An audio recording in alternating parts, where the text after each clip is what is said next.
Hey folks, Andrew Ferguson here for Desert Best for Hope. You might know me as our longtime photographer, but now I am also our comms director, so I will be your host today for our Desert Best for Hope 2020 Ask Me Anything over here in our Instagram stories.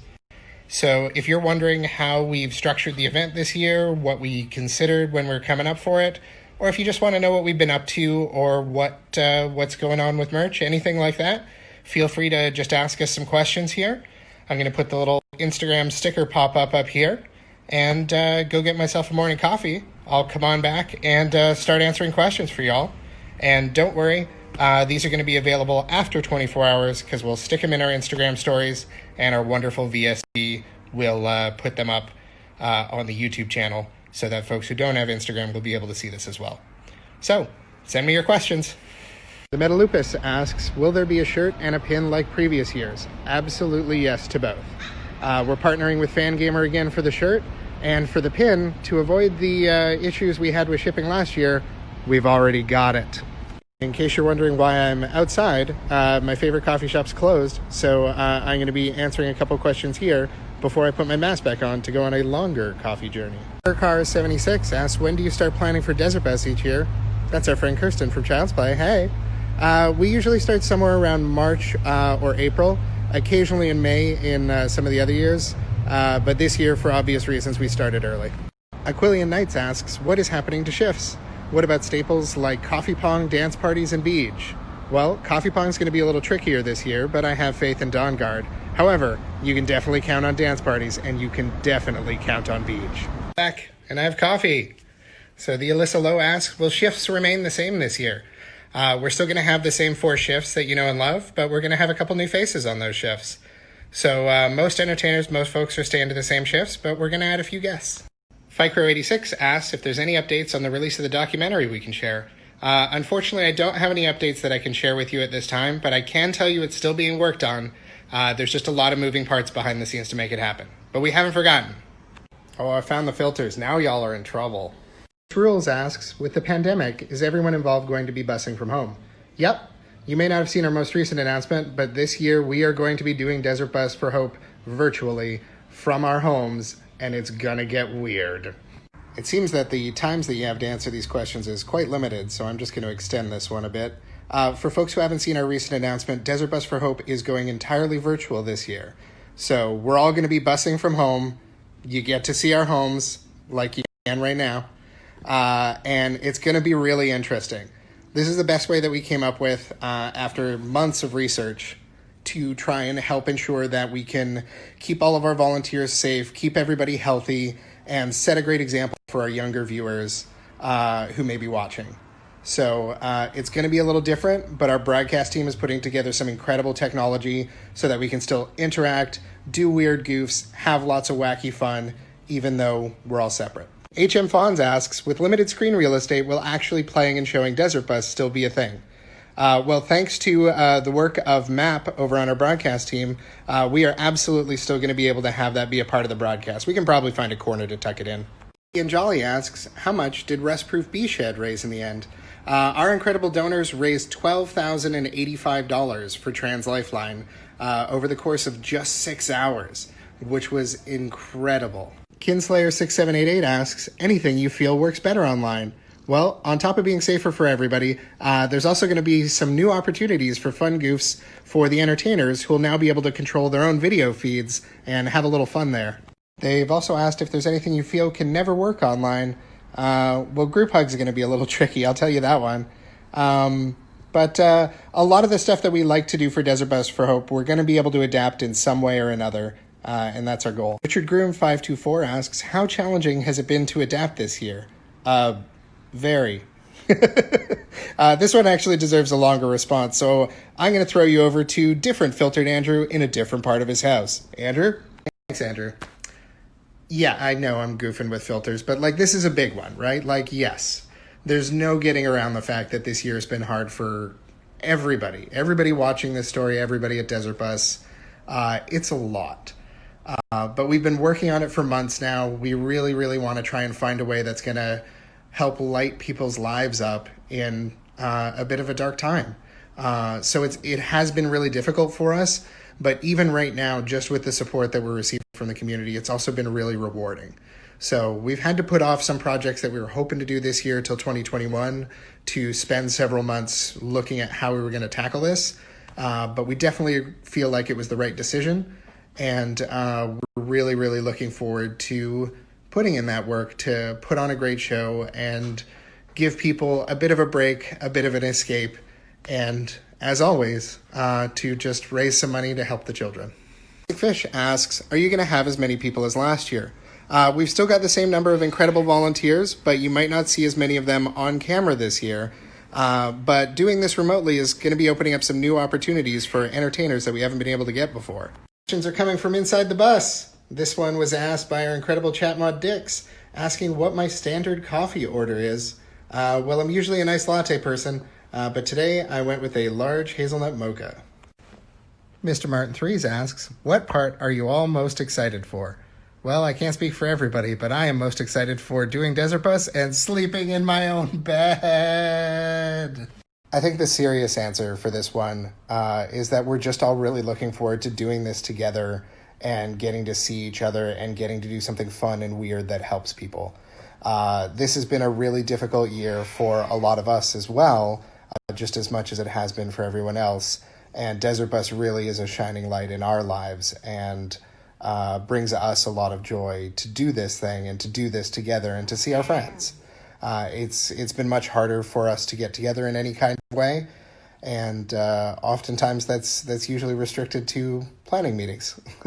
So having just sort of a week-long take a break from this thing and do fun stuff with our friends and help folks out is going to be huge for all of us working this event. Geeky Quilter asks, will prizes be on stream this year, or are you just using the pictures? Well, even before we made the call to do a virtual event, just to avoid the shipping issues that were happening, we made the call to ensure that prizes stayed within the States. That means that our prizes are going to be able to ship out to folks around the world much quicker and easier, but it does have the disadvantage that we aren't going to be able to show them off in person. So we're going to be having folks at our prize facility in the U.S. Taking photos as needed and helping us with showing those prizes off so that we can show everybody all the incredible work that's been done to put them together. But it unfortunately was just too risky with the mail early on to request everybody to ship everything up to Canada, not knowing how long it would take, and then not knowing how long it would take to get back out of Canada. So that was kind of a logistical call that we had to make quite early on. But we're really working hard on putting together a system to make sure that we can still show off all these incredible prizes for everybody so that they can see what they have a chance to win when they donate. Dix asks, do we have to wait to see how random dance parties will work? Well, we're going to have them, but it's going to be a little different this year. We want to try and kind of avoid the situation where everybody stands up at their desks and you just kind of get a dancing torso. But also I can do this! So in true Desert Bus fashion, I feel like the answer is we're working on it, and you'll see, but we don't quite know what it's going to look like yet either. I really wish I had thought to dry my shower out before I did that goof, because now my socks are super wet. Aquila Knights asks, will there be a photo book from this year? Well, it's way too early to tell on that one. We're still looking into how we're going to handle that. But that does remind me, do we have a photo book from last year? Colin? I'm going to say probably.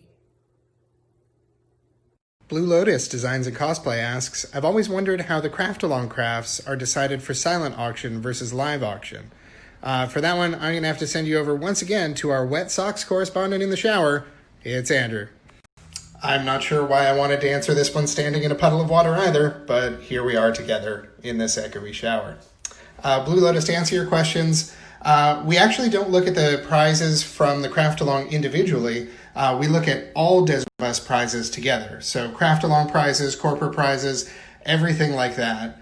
And our prize mistress, Erica, takes the lead on that, deciding where stuff's going to fit best in the show, both to evenly distribute the prizes across shifts, but also to give different folks with different income levels a chance to donate and win stuff via giveaway, as well as live auctions and silent auctions. It also often has to do with making sure that we have stuff available for folks around the world. We know Desert Bus is primarily seen in North America, but we also want to make sure that we offer incredible prizes to our fans in Europe, Asia, Africa, and Australia, New Zealand. So there's a lot at play there. I know I touched on this a little bit at the start of the AMA, but I wanted to give a longer answer for some of our merch questions because we've gotten quite a few. We are still partnering with Fangamer for the shirt. It looks incredible. I can't wait to reveal it to y'all. We're going to be revealing all of our merch in the 2 weeks leading up to the event. And the Fangamer shirt, as usual, is going to go on sale a little bit before the event starts to allow folks to purchase and get their shirts as soon as possible. We're also bringing back the pin this year, except with the added bonus that it is already completed production and is in our hands at our shipping facility. So we're going to make sure that we don't see that same delay that we had last year, unfortunately, due to all of the shipping issues in the spring there. We've also got the Desert Bus playmat and the softcover photo book to look forward to. And as always, over the course of the run, the incredible and talented Moz Lunsford will be designing our poster. The question here is, when did you decide to go all digital, and what did you learn from the test stream? This feels like a longer one again, so why don't I throw us over to Andrew, who's going to be doing a goof that I haven't thought of yet. Andrew? Thank you, regular Andrew. This is Andrew wedged into a corner here to answer your question. We actually made the call quite recently. We have spent the entire spring, summer, and a decent chunk of the fall now looking at all our different options, evaluating and researching what we could do for half a dozen different plans as to how we could handle this. Everything from the full virtual bus that we're going with to a number of different options for mixes to actually genuinely looking at what would a COVID bubble for the event look like. However, based on the feedback that we got from Rustproof Bee Shed, both from our volunteers and our entertainers, as well as the viewers, who over 400 of whom filled out that feedback survey, that's where it made it feel to us like this was a more realistic possibility. And as we want to make sure that we're as safe as possible for everyone and we set a good example, we recently just made the call just a few weeks ago. All right, folks, I think that's going to about do it for me here. I am in desperate need of some food, and my phone is in desperate need of a charge, so I think I'm going to have to call it here. Thank you to everybody who's been viewing these stories, everybody who submitted questions. Apologies if I wasn't able to get to yours, but please keep an eye on our social media. We are at Desert Bus on Twitter, at Desert Bus for Hope here on Instagram, and there's a Desert Bus for Hope Facebook page as well. In the next 30 days run up to the event, we're going to be a lot more active via these channels, answering more questions. We're going to be showing those merch previews over on Twitter in the 2 weeks leading up to the event. And I'm going to make sure that this Instagram AMA gets archived in our Instagram AMA stories and send it over to our VST to be put up on the YouTube as well for folks who weren't able to see it today. So we're going to make all of that happen. Thank you so much for your time. And we really look forward to seeing you in November. Friday, November 13th at 10 a.m. Desert Bus for Hope 2020 rolls on.